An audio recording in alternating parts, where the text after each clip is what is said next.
Waiting for the red light. There we go. Welcome, everybody. Mike Labelle again with you, and I think this is night number 3. And I got a couple of cool guests here. Throughout the week, I've had, a number of different guys and Nikki Flunder on, but tonight it's the Barrel Racers, and I'm pretty excited. Kylie Whiteside, along with Stacey Ruzicka, both CFR qualifiers. And ladies, welcome. This is going to be fun. Thank you. Thanks for having us. No, let's not be nervous. Everything is good. There's no wrong answers to these questions. It's not like a test. Kylie's at school right now, so we got to deal with that. For any of you young barrel racers that are watching in tonight, feel free to ask questions.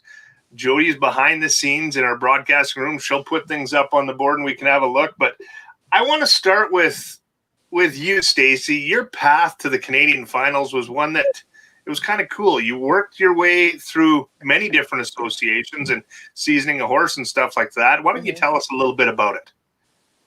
Well, I've had her for a long time. We were amateur and won a couple championships, and then she had a little setback where we didn't know what was wrong with her and going to sell her. And then, someone was looking out for me, and she ended up staying with me. And then I won the Lakeland finals in 18, and then went on to go pro. And I didn't think I was going to do well.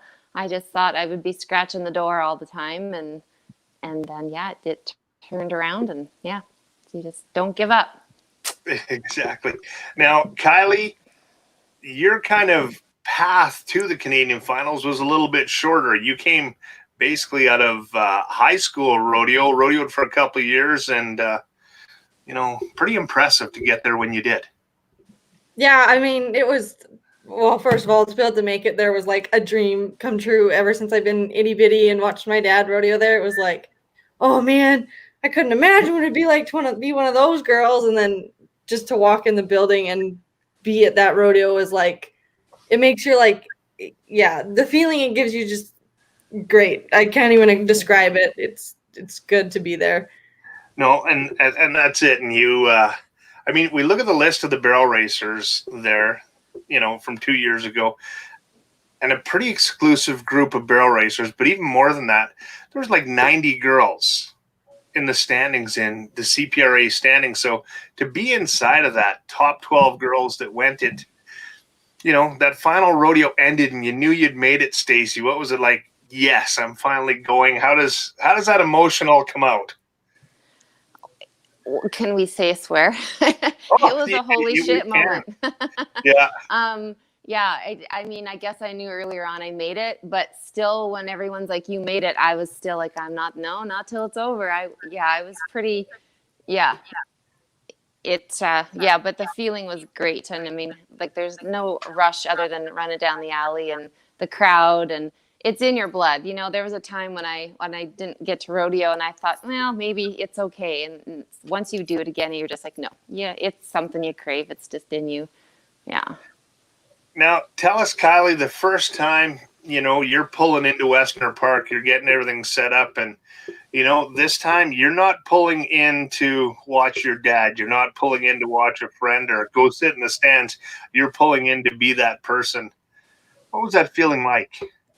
Oh, well, I don't think it really hit until I got up that morning and kind of realized where I was going. And on my way there, I was like, oh my God, like I did it. And then I pull into the rodeo grounds, and then it like really, really sank in. It was just like, okay, I need to control it. I need to control all my excitement that I'm here. And I've accomplished a dream that I've had forever. And just, I was like, so excited to put my horse in my stall, get them all set up, and go check everything out and look at the arena and just be around. It was just pretty awesome.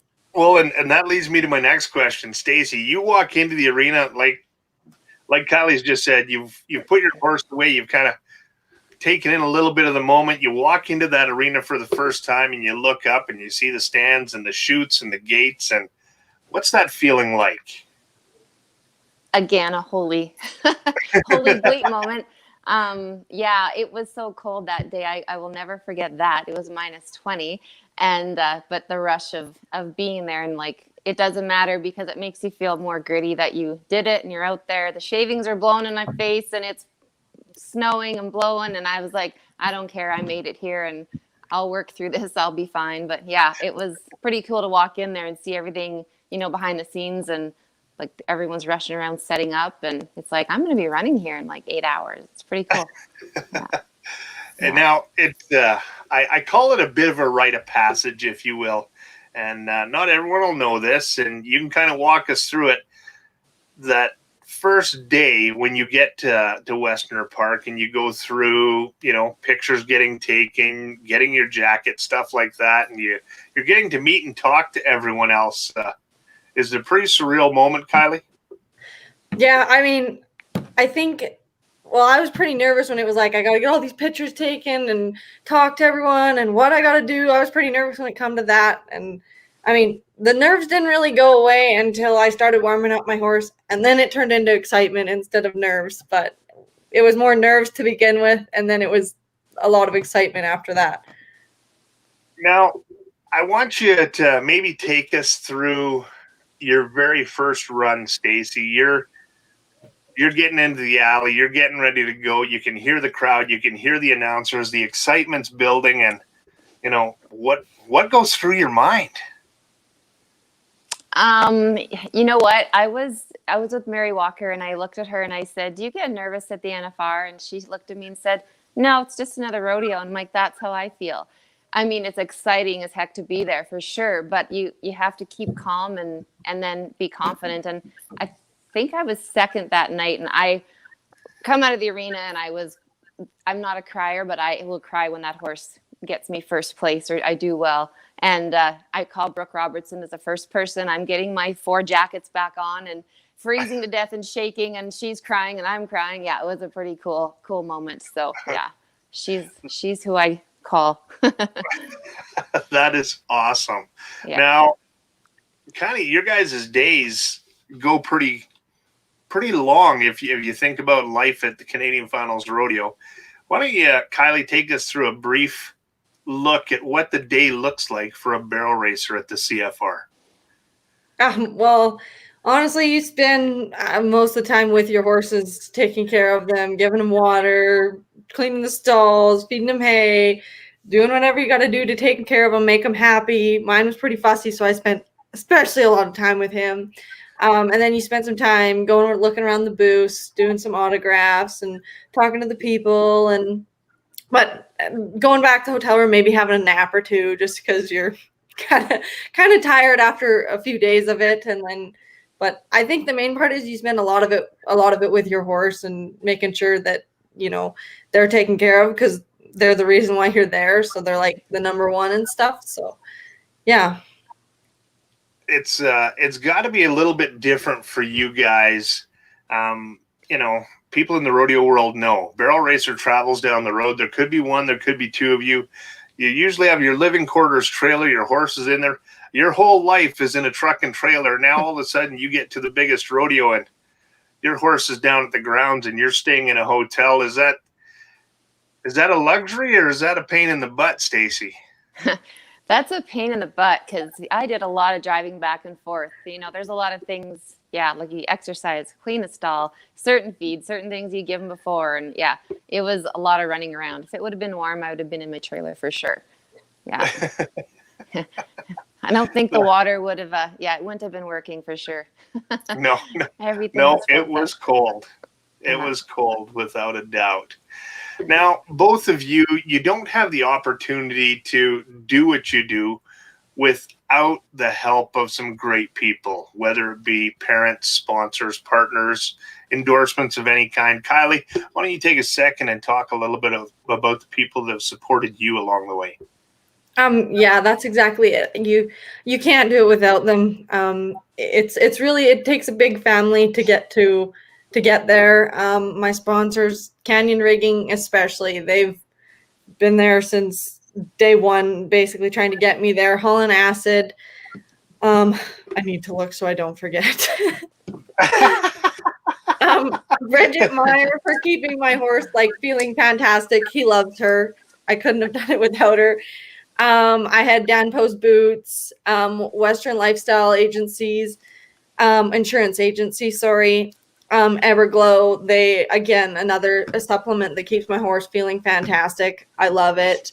Them people, I mean, and my family especially, if I didn't have them, like, they basically come almost everywhere with me. Actually, I haul with my sister, so it makes it pretty awesome to be able to do it together and stuff. But I couldn't do without them sponsors. They make it happen. So That's yeah. it. They're integral. And Stacey, you're the same way. You have a great group of sponsors that have helped you out and people that have helped you out along the way.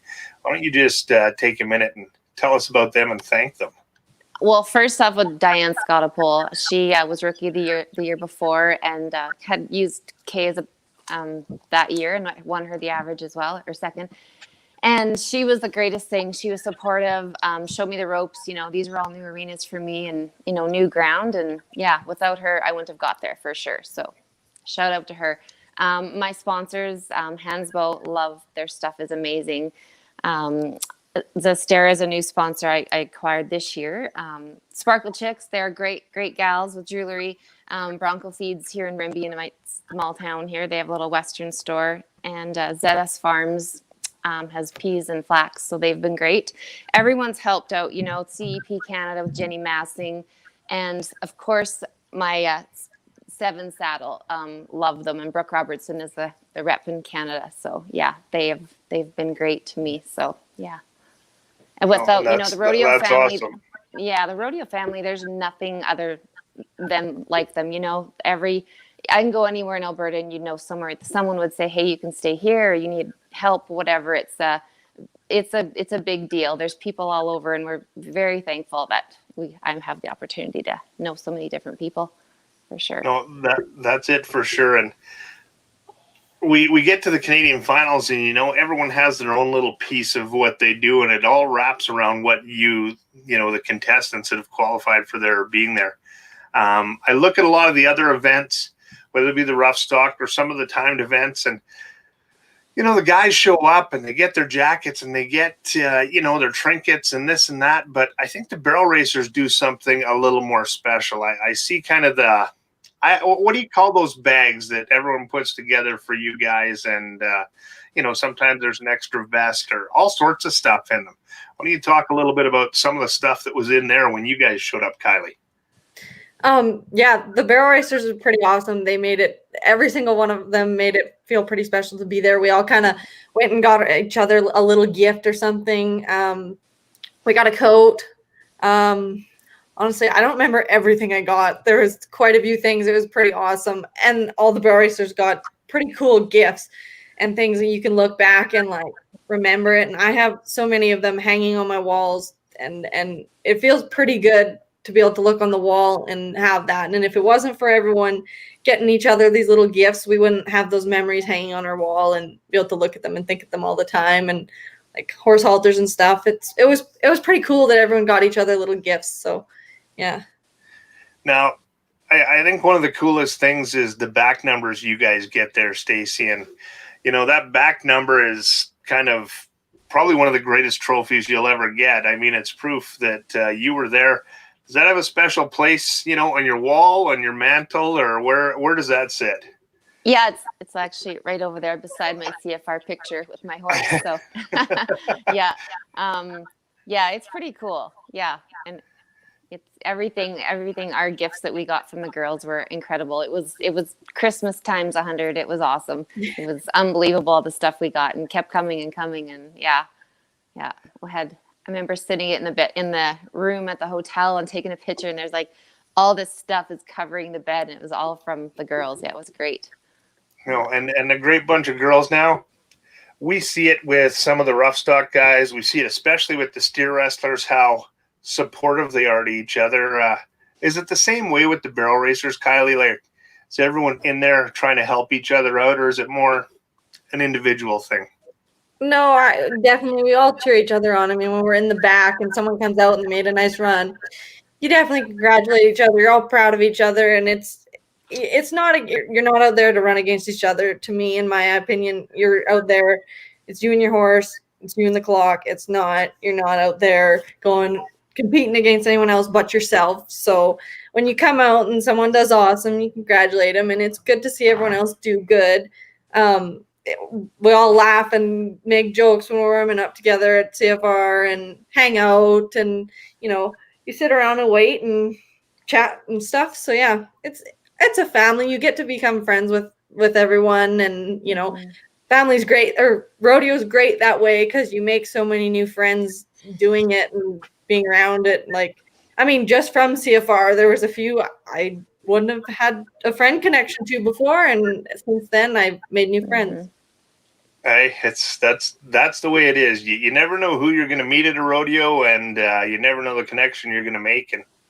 And like Stacey said before, once you become a friend with them in rodeo, it's kind of an open door policy, no matter where they're at. Now, I believe Jody has a question that's come in from someone. We'll just have a look here. Maria McDowell. Stacey, what do you do to keep your horse at her potential? Do you use an equine body worker? Do you have a team of people? Stay at the top of her game. I actually do. I have a girl named Maria McDowell.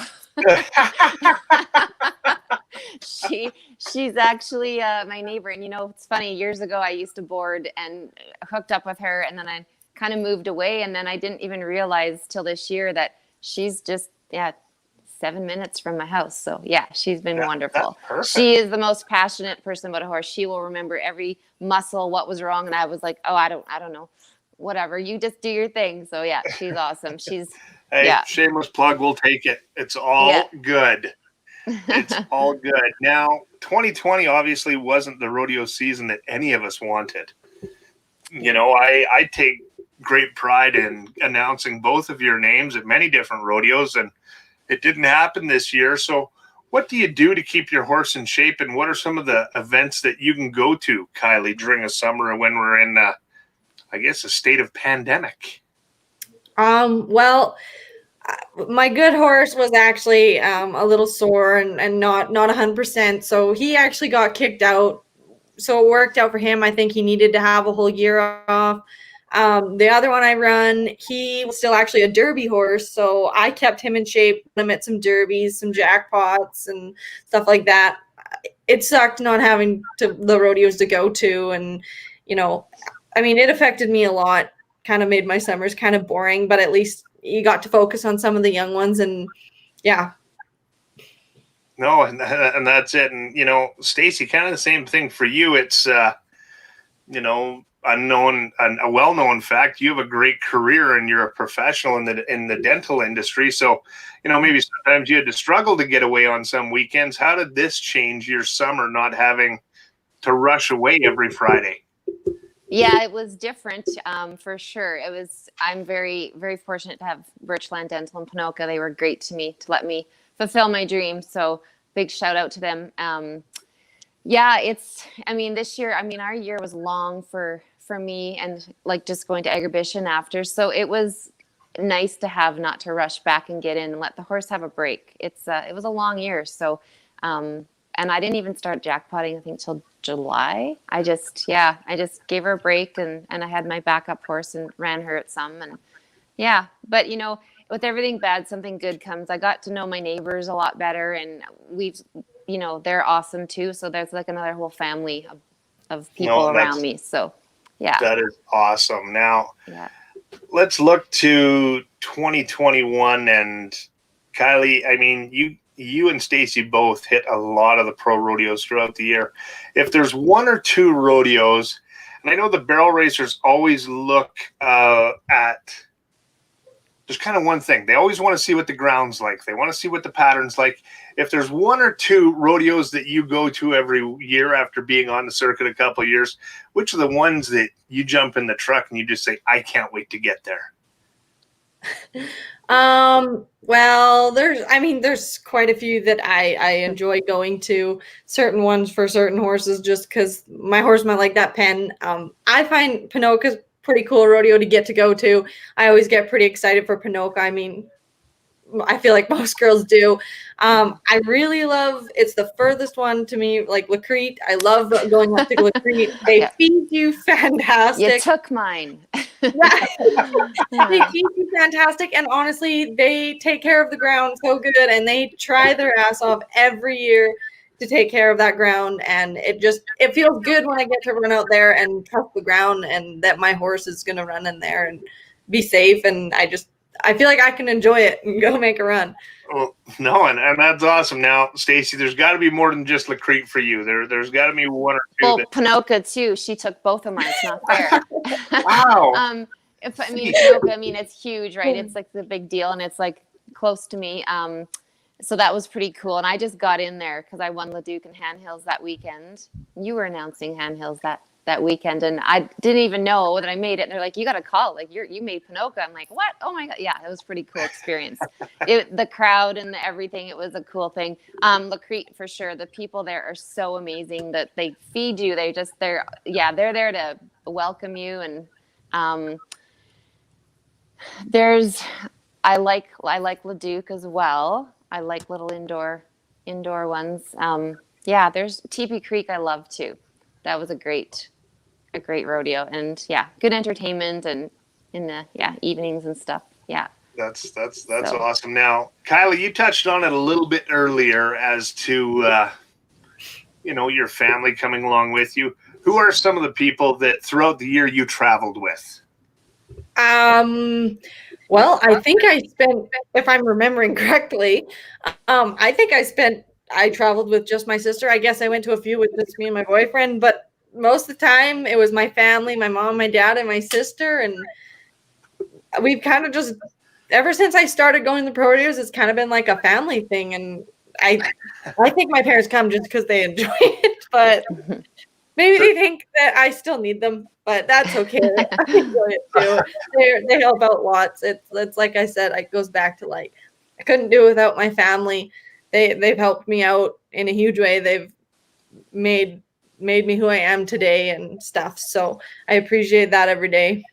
No, definitely. And hey, they don't come just for you. They come to visit with everyone else too. I mean, Dusty and Travis makes sure that everything's running right, and Dusty visits with 93% of the people there. It's fabulous, really. Yep. How about you, Stacey? Who are some of the people that you travel with? Diane was number one, and then Jessica Galloway too. We got kind of at the end of the year. She lives down close by me too. But mostly it was Diane. And there's maybe a couple I went on my own that were close. So it was good. And there'd be JT Robinson. We'd haul together on long hauls. He'd calf roper come with us, so he kept us entertained on the long chat. We had lots of good chats. That is awesome. Now, I haven't asked either one of you this, and I wanted to save it for the end because I think it's probably one of the proudest things that a barrel racer has. Tell me about your horse. Kylie, let's start with you. Oh, he's been pretty special to me since the get-go. Actually, I got him off my auntie. My auntie raised him. And actually, when we bought him, he wasn't supposed to be mine. He was supposed to be my sister's. He was too fat for her, apparently. She looked at him, and he had fat lumps on his butt, and she's like, "Oh, he's too fat. I don't want that one." So I was like, "Well, I'll take him. I'll make him into a rope horse or something." And we kind of, like, when I started him, we kind of just ripped around the barrels as a joke. And I was like, "Hey, like, I think I should jackpot this horse. Like, he's actually not that bad." And then it just kind of turned into something that when I started running him at the jackpots, I was like, "Oh, maybe I should run him at a high school rodeo." And then I run him at a high school rodeo, and he did good. And then after that, I took him to some amateurs. He did good at a few amateurs. And then it kind of just was like, I don't know, maybe I should take a chance and step it up. Because, I mean, if you don't try, you never know, right? So we kind of just worked our way up slowly. And, yeah, he's been pretty special to me. He's 10 now, when we bought him when he was 4, I think. I don't know if I'm remembering correctly, but yeah, he's been pretty special to me all along. So, yeah. Well, that is great. And I mean, Stacey, your great horse, Kay, that's a partnership and a relationship for you that's been a long time. Yeah. She was 3 from Colin Ballon is where I got her. He bred her, and he's got some nice horses there. So that horse, she's like my kid. Like, I mean, she's my best friend. There's no ifs, ands, or buts. When that horse dies, part of me is not going to do well. She's Yeah, she's my whole world, that girl. And how old is she now? She's 16 this year. Okay. But she's, I just, like I say, age is only a number. You just, yeah, she'll be back. Well, So. I'm going to be honest. They just had a great other rodeo horse, Willie of the Cassidys, that was passed away here the other day at 35. And that horse was still winning go-rounds at the NFR at 24 years old. So 16's not that old. And Latte and Kay are the same age of Mary Walker's. So I'm like, yeah, she's doing good again this year. So Yeah, she does okay. Yeah. She does okay. We're looking forward to 2021. Kylie, any big news for 2021? What, if you could give yourself any advice going into the rodeo season, what would it be? Yeah, I'm just gonna try to kind of go at it like I have every other rodeo year. I would like to go down to the States, so I'm hoping all my horses stay happy and sound and running good, and then I would like to do that. But mainly just kind of making sure my horses are feeling their best and go at it like I have the other years, and just No, that's awesome. And how about you, Stacey? I mean, you're someone who tries to stay pretty grounded, and what does 2021? You're going into it. What's some advice you can give yourself?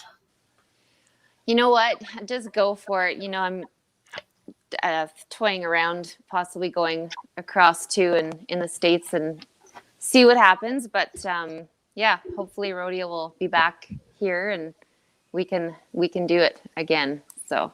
No, and that's it.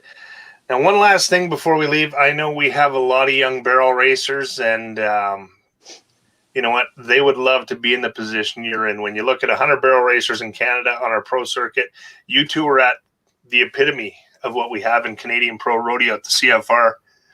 What's advice that you could give to a young barrel racer right now, Kylie? You know what? Never give up on your dreams. And even if someone looks at you and tells you that you can't do it, just do it anyways. Because, there was people that told me when I went to the first few, oh, that horse can't do it. It's too small. He's not fast enough. And you just have to keep trying. Trust your heart and just go do it. Just never give up on your dreams. And how about for you, Stacey? What's advice you could give to a young cowgirl who's aspiring to be where you are? Just to not give up. Same thing. I ran barrels in my living room for a lot of years as a kid, and I left marks in my grandparents' rug. And I got in lots of trouble. But it was from when I was a young kid. I wanted to do it, and there's been times it's been tough. I didn't have a horse, through high school and college, and couldn't afford something, and then it just kind of came back into my life again. So just never give up on your dream, and just stay. It's a mental game. So don't let anybody tell you can't do it. Don't let any of the girls tell you the ground is bad, or you gotta stay focused and know your horse and be confident in your horse and yourself, and that will make a big difference for sure. That is great advice. Well, I thank you very much, both of you, on a Saturday night. I'm sure you had many better things to do than hang out with me, but you know what? I know you the were worth it, Mike. Appreciate it. Thank you so much to you, Kylie. I know you're down at school right now, getting educated, and Stacey, I know you have plans for the evening. The neighbors are calling. They have an important card game going on, and they'd like you in Yeah. So it's going to be great. Thank you very much, ladies, and I hope to see you in 2021. Yes, thank you very much, Mike. Thanks, Mike.